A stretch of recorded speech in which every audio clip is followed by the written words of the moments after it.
Dito kami sa Hong Kong. Ay, Hong Kong. Hong Kong na talaga. Ay, yung mga batchmate ko. Hi, si Jean. Dito kami ngayon sa IFC Mall.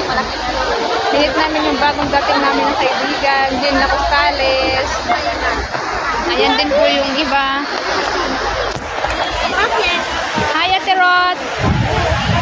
Hi, Nides.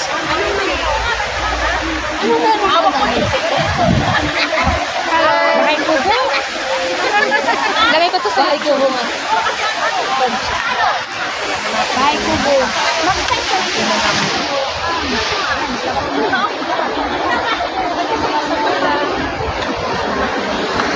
Ganda ng area.